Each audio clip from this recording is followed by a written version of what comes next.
안녕하세요. 최정용 어드바이저입니다. 오늘의 주제는 방산주 섹터입니다. 최근 3년간 지속되었던 러우 전쟁이 종전이 얼마 남지 않은 상황인데요.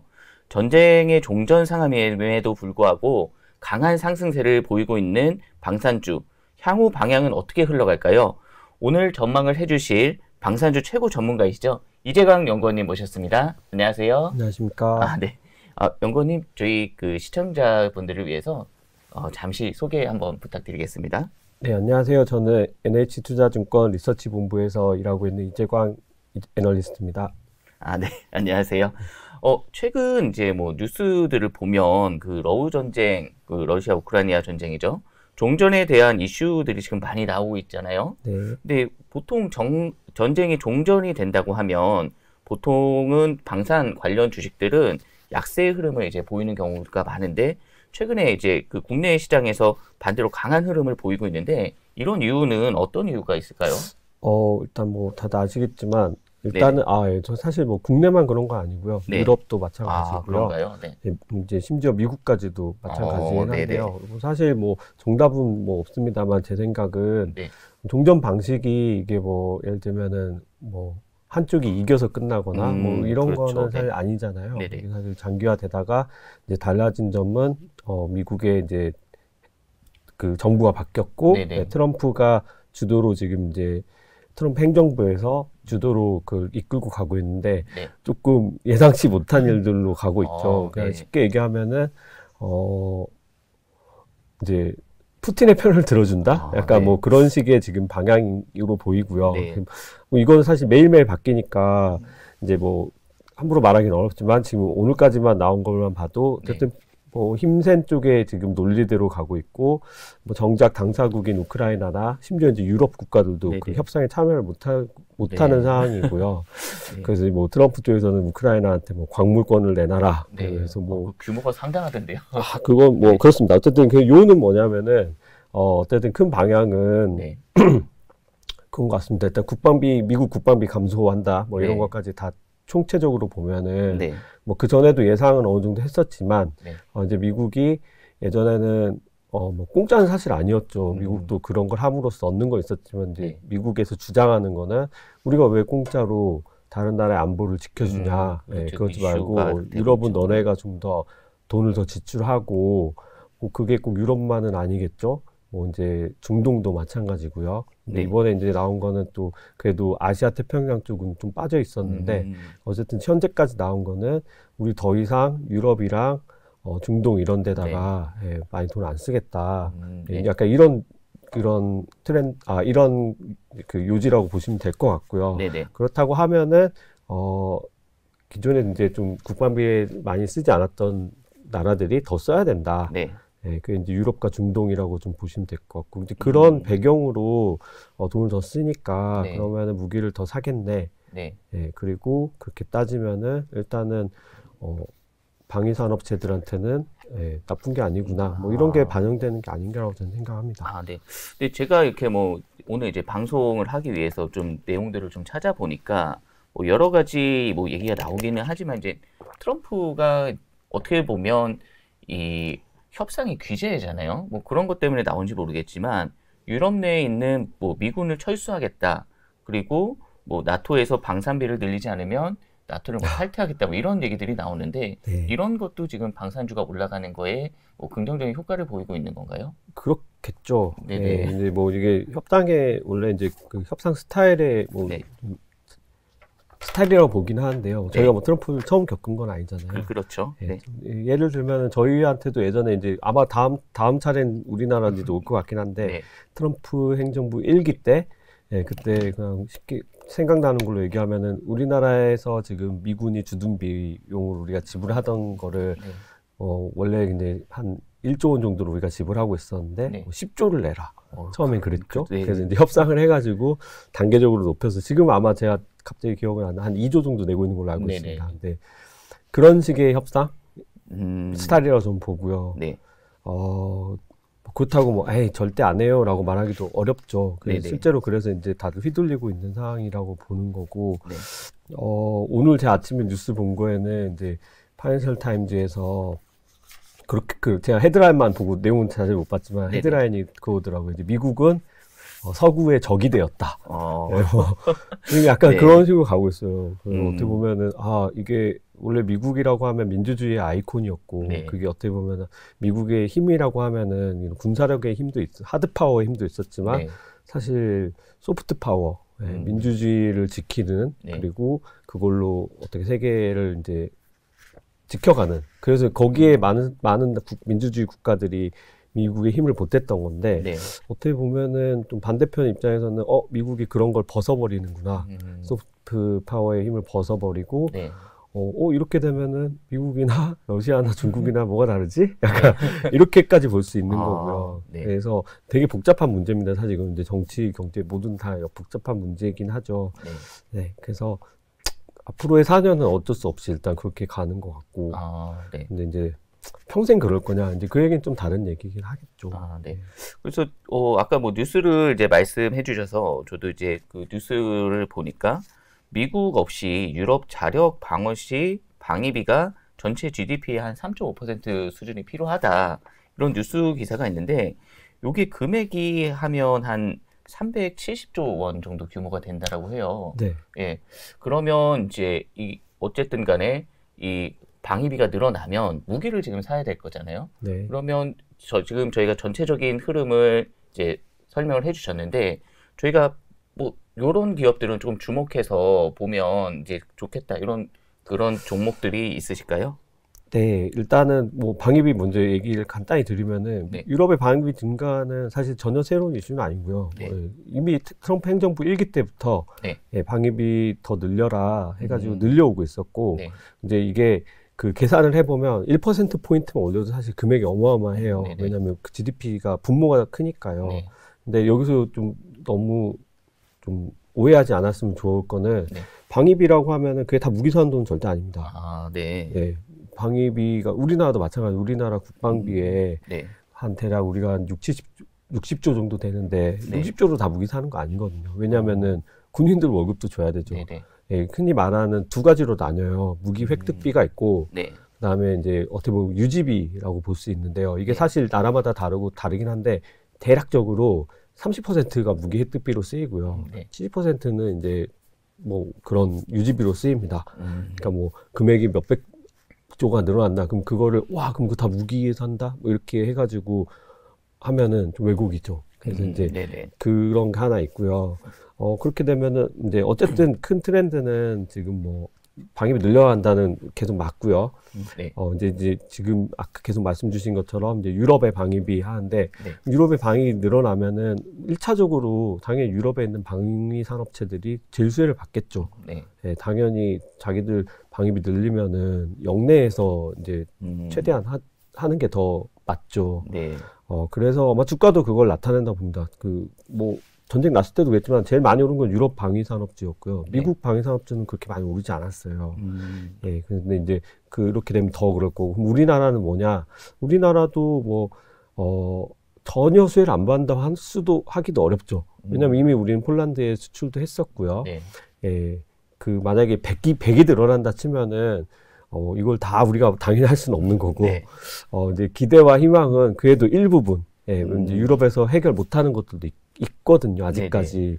물론 이제 시간이 좀 지나서 유럽 방위산업체들 이제 다시 막 그 생산 체제를 만들어 가고 있는 상황이긴 하지만, 네, 그렇다고 해서 그래도 어느 정도의 빈틈은 있을 겁니다. 그래서, 이제 뭐 납기가 중요하다거나, 뭐 이제 그런 쪽, 이제 어떻게 보면은 러시아에 가까운 쪽으로 우리는 공략을 더 해야 될 거고요. 네.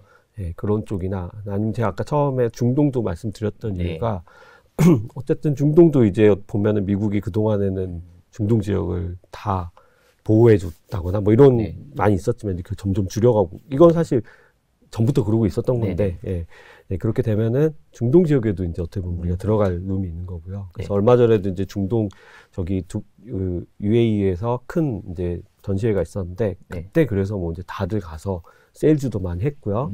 우리나라 방위사업청장도 가서 세일즈도 하고 했던 이유가 이제 그런 쪽에서 우리가 기회를 잡고자 한다라고 이해하시면 될 것 같습니다.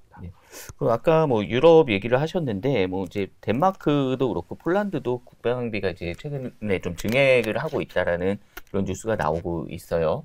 그러면 이제 그쪽에 지금 현재 그 폴란드를 얘기를 하셨는데 그 폴란드에 지금 그 납품을 하면서 저희가 좀 주의 깊게 봐야 될 기업이 있을까요? 기업, 네네. 기업이요? 네네. 일단 폴란드는 아시겠지만 22년에 엄청난 계약을 1차로 했고, 네. 그 뒤에 이제 2차 계약, 이제 3차 계약 이렇게 이어질 건데요. 네.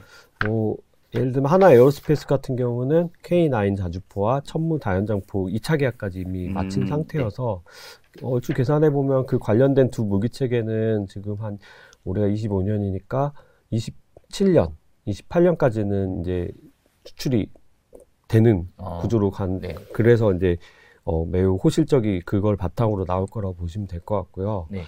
이제 주가는 올랐지만 현대 로템 같은 경우는 K2 전차 같은 경우는 아직 2차 계약이 아직은 안 된 상황입니다. 계속 늦어지고 있었는데 이제 뭐 그래도 가장 최근에는 1분기 실적 발표, 4분기 실적 발표 때 회사 경영진 측에서 무조건 된다라는 좀 강한 워딩을 줘서 시장에서 이제 그거를 거의 반영하면서 주가가 더 올랐던 거라고 저는 보고요. 네. 저도 될 거라고 봐요. 계속 된다고 했었고 근데 안 돼서 저도 되게 뭐지 했는데 제가 알기로는 그 안 되는 게 여러 요인들이 있긴 있어요. 근데 네. 가장 큰 거는 사실 무기라는 게 자동차도 그렇잖아요. 네. 한 차종이어도 그 안에는 여러 옵션이 다 있고 다 다르잖아요. 무기는 사실 우리가 그냥 쉽게 해서 K2 전차, FA50 전투기 이렇게 얘기하지만 네. 그냥 완전 커스터마이징입니다. 사는 쪽에서 요구하는 대로 다 맞춰줘야 돼요. 네. 근데 이제 1차로 계약했던 것들은 그때가 워낙 급박한 상황이었고요. 전쟁이 갑자기 터졌고 하니까 급하게 필요한 물량을 우리가 쓰고 있던 거 그대로 보내주고 있었던 거고요. 바꾼 게 아니고 거의 그대로 우리가 쓰던 거 보내주는 형태였으니까 이게 빨리빨리 됐던 거고요. 근데 이제 그 다음부터 가는 거는 현지 생산에 대한 것도 있고요.